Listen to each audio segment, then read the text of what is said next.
8 years ago, Robert Chelsea was hit by a drunk driver and sustained third-degree burns on more than half of his body. In 2019, he became the first ever African-American recipient of a full-face transplant. Now on BBC World News, this is his story. Just an average person in the world is rear-ended by a drunk driver. I said, okay, well, Mr. Chelsea, we need to leave now or we're both going to die. They described exactly what happened with the accident, and then I was just in shock. He was burned over 75% of his body. He was almost unrecognizable. When he called me, I asked, is this real? Are you calling? Because he said, yes, I have a donor for you, Robert. 68-year-old Robert Chelsea is the first African-American and the oldest person to receive a full-face transplant surgery. I'm mainly interested in being able to function. Feeling all right? I'm feeling fine. What we didn't really realize is what we were up against. Facial transplantation has a lot of risks. Squeeze. Relax. He's not just going to have this procedure and everything's just going to be smooth sailing. Anybody that has something different, I want them to have hope.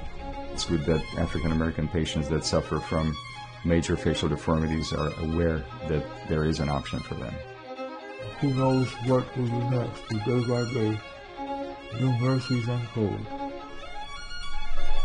When I look in the mirror, I know it's me, but I see another person.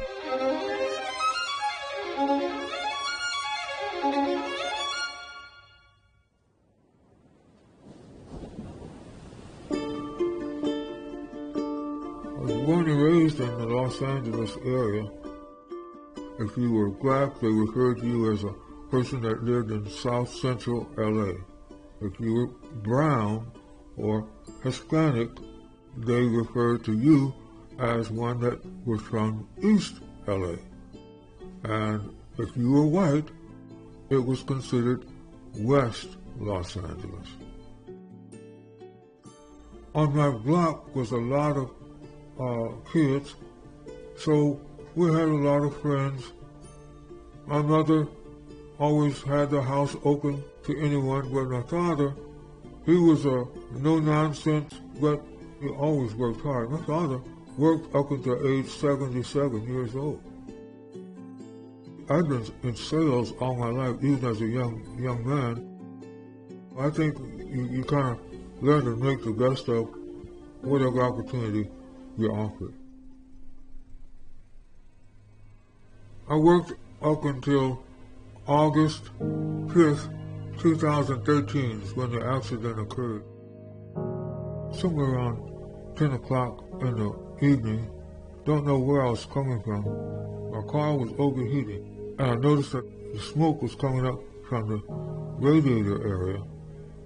So, by God's grace, I managed to go from the fast lane over to the shoulder of the freeway, and I parked my car, was going to let it cool down. I noticed the truck swerving over from one or two lanes out, swerved right across and went onto the shoulder and ran straight into me. And then all of a sudden, the car blew up. It was like within seconds. I don't know if the door opened up or blew up, I don't know. But I got out onto the first lane. I was conscious all the time. When the ambulance came, I got a phone call and it says, oh, we have your dad. We just all got in the car and we rushed over there. So they described exactly what happened with the accident, and then I was just in shock. Yeah. Once they rolled me into the gurney, I laid back. I had no idea that I had been severely burned like that. The next thing I knew, when I woke up, it was 6 months later. I can't put in words or describe the feeling while in a coma. It's seemed like the Lord just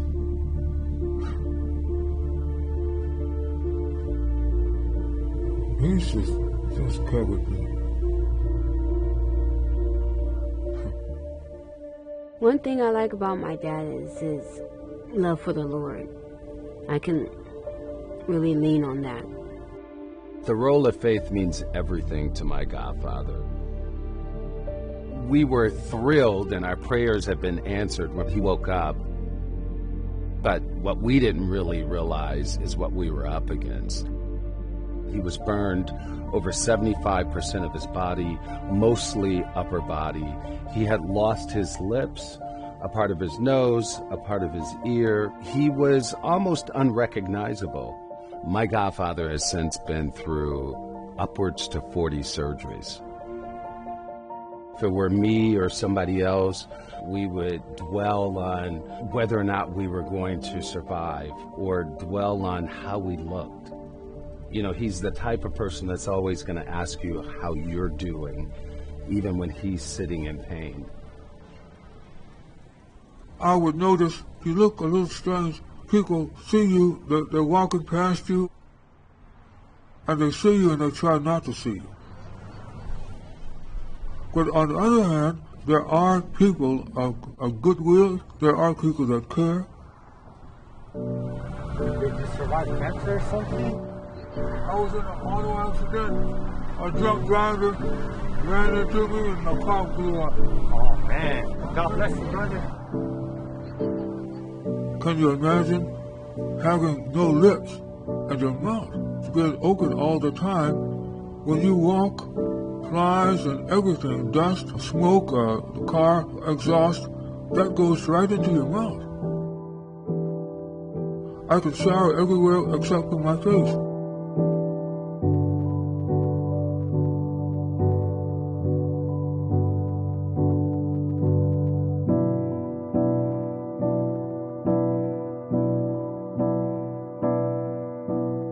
We then had to wait almost 2 years before we received a donor. He said, we're not going to accept the donor. And I was like, what? Wait, skirt. Let's talk about this. The shade was so light, I wouldn't be able to identify with it as readily as I could something closer to my own complexion.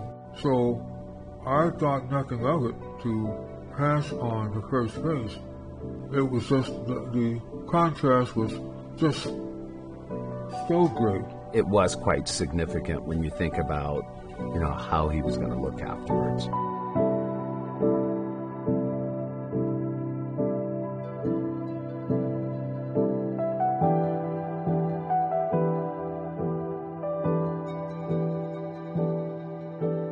There's a serious lack of donors in the Black community and minority communities as it relates to the need.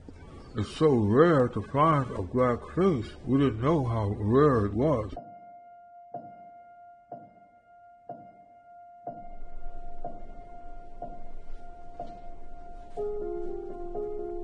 The night that I received the call from Dr. Tomahawk, it was about 9:15. I asked him, is this real? Are you calling? Because he said, yes, I have a donor for you, Robert.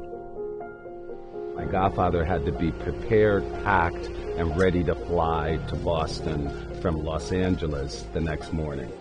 This is the right time. This is the day and the hour. My daughter has been against it. How would I be able to function? Would I be the same? But the fear involved, no promises, no assurances. You have this whole accident, and then now all of a sudden, you have a whole facial transplant and go through a whole nother situation. I'm like, why are you doing it?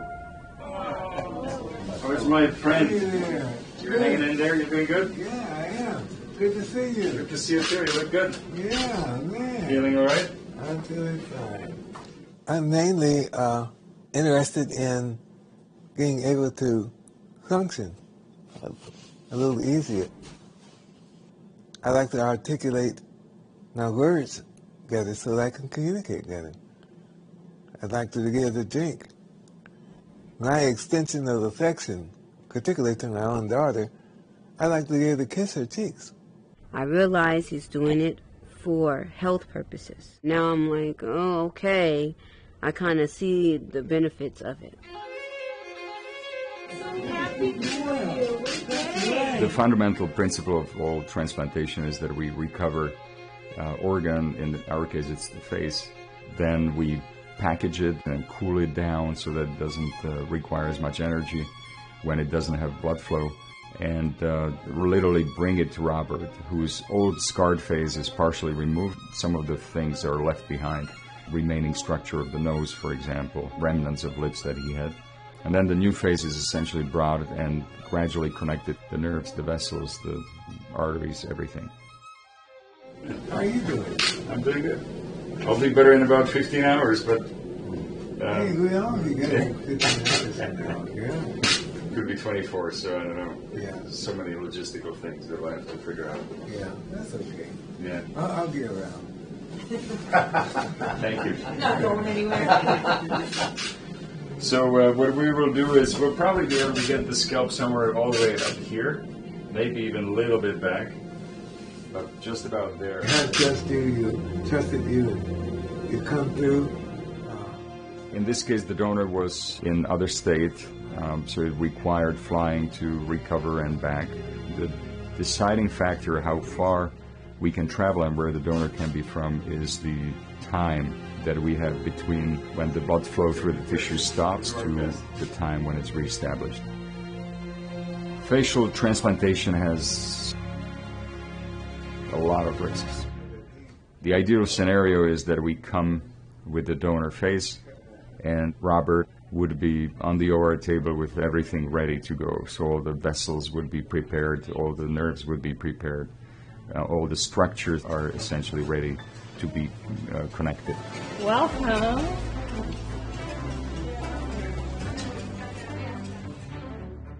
How can you be the first black person to have a full face transplant? And how can you be the oldest as well in the whole world? We all know about disparities in health and health delivery, and it's good that African American patients that suffer from major facial deformities are aware that there is an option for them. He came out, and believe it or not, he was already moving. There were already facial expressions. I really do see the same person. Now, what looks really different is he has hair. It actually is funny because next day you see the hair growing. It doesn't matter that it's on someone else, it just continues to do things that it does. It's probably one of the most amazing experiences I've ever seen. When I came out of surgery, I was alert pretty quickly, but my face was swollen. I knew the veins and the blood vessels had to be reconnected, but I didn't expect all the zingers all over, all day, all night until I go to sleep. I am getting used to it, but I was used to my burn face. So this transition now, I gotta shift gears. I saw the picture, but to see it the first time was like shocking, overwhelmed, and I just started crying. And then I had to ease myself into it. It's like you can close your eyes and say, oh, my dad looks like this, that's great, and his accident was like this, and it made him look like this. And as soon as you open your eyes, you're like, where's your dad? He's a different man. Like, I don't know. Like, I would have been like, hey, how are you? Like, make a regular conversation with him like I don't even know him. Who do I see when I look in the mirror? I see another person that Robert is going to have to get used to.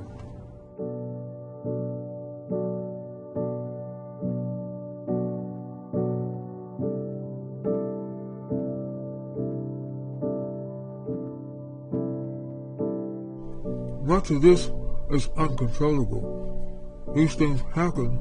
It's better that you go through it and enjoy the ride, because it will be a ride. Morning, Robert. Since the transplant, I have contracted diabetes, which has affected my kidneys.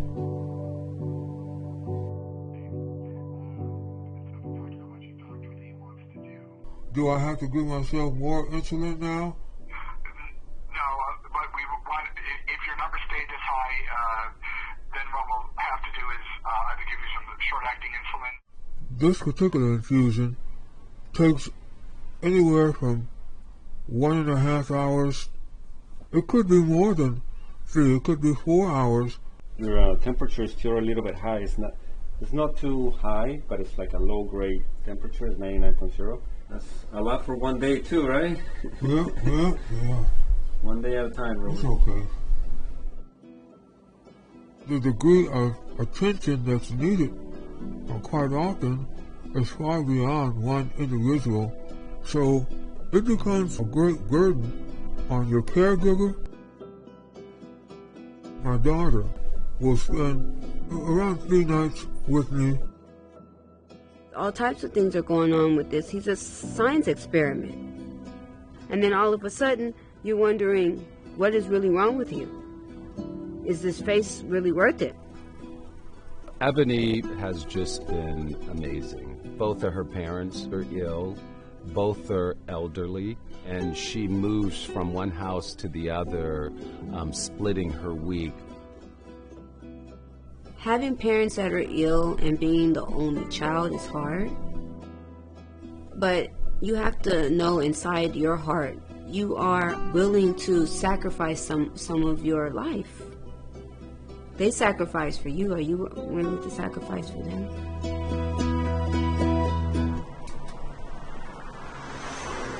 I'm going to be meeting with a very special friend today. His name is Richard, and he's the very one that God sent to help me out of the car and bring me to safety the night of my accident. And so we have been talking and meeting and visiting ever since I've been out the hospital, he and his family.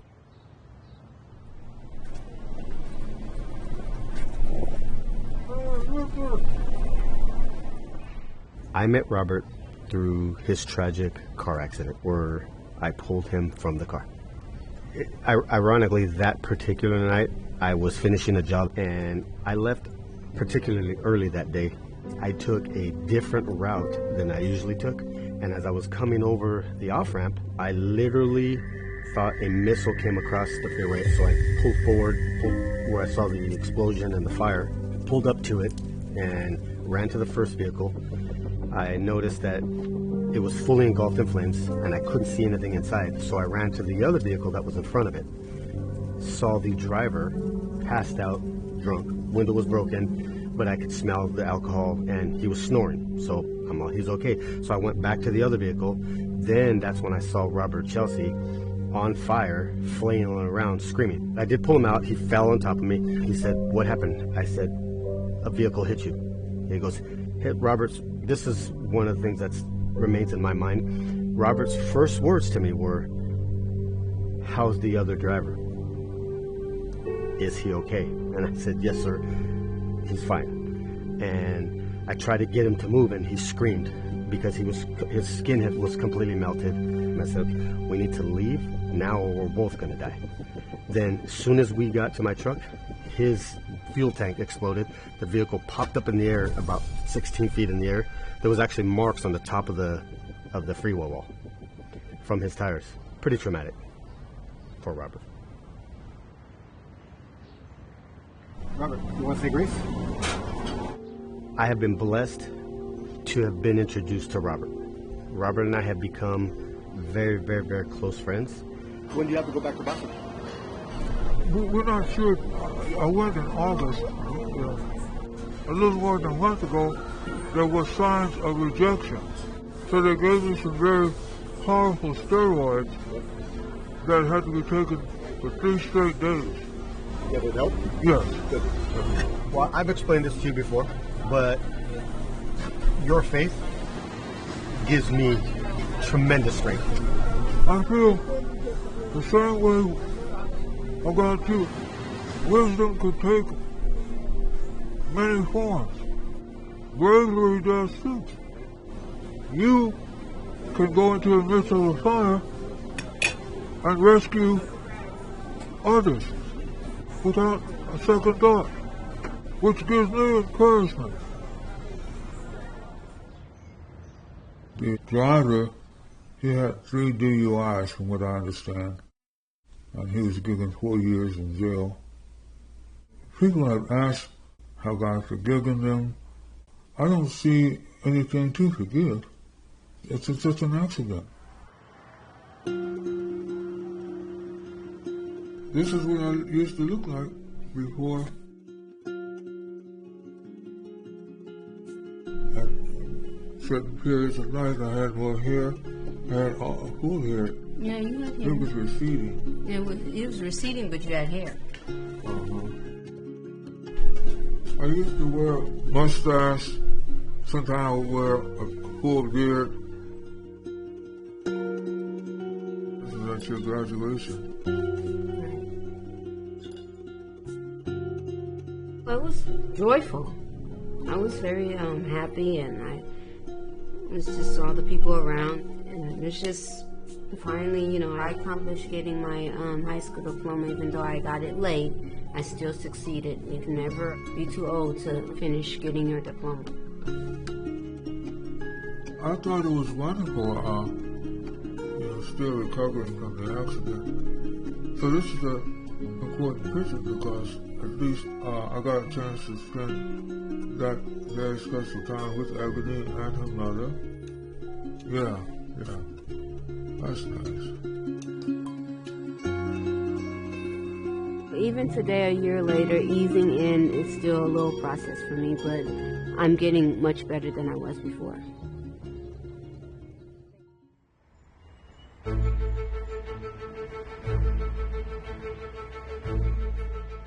Robert's transplant surgery was over a year ago, and due to the coronavirus restrictions on travel, we postponed his in-person visits for now a number of months.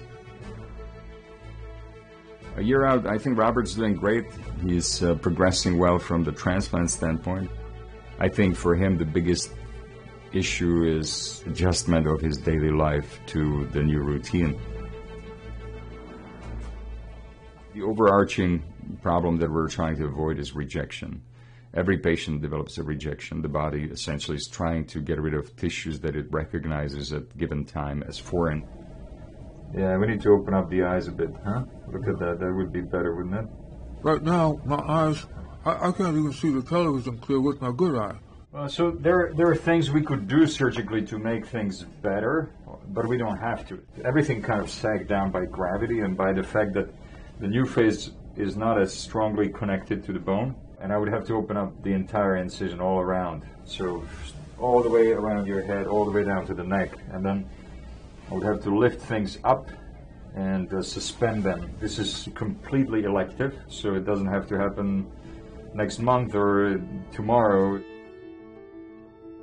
The procedure would help me to drink more or easier, and also close my lips so that I could suck using a straw, for an example. The nerves are reconnected, but your brain is learning which ones are supposed to be controlled by what, and trying to differentiate movements with help of our speech therapist will help. You will still be getting better. There's another year that we know our patients are getting fairly dramatically better, and then at about 2 years from the surgery, that's where it plateaus. Yeah. Robert is a unique man. He's very spiritual, thoughtful. He really believes in God's plan for him. Now, this idea of bringing things up, I can see where it would be improved. Yeah. Yeah. Well, I would like to go through that. We'll keep chatting. Okay. All right? All right, look forward to it.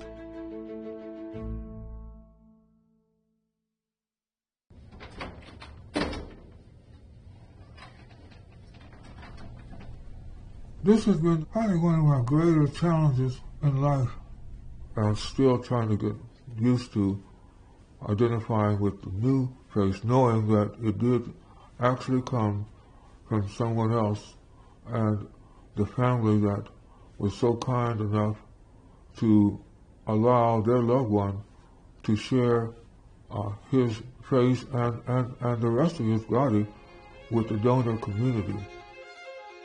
Having a face transplant has a great potential of being life-changing. Anybody that has something different, I want them to have hope. I am sincerely glad that I went through it, and I am going through it. Who knows what will be next? Day by day, new mercies unfold. I'm not looking for Robert Chelsea. I am Robert Chelsea.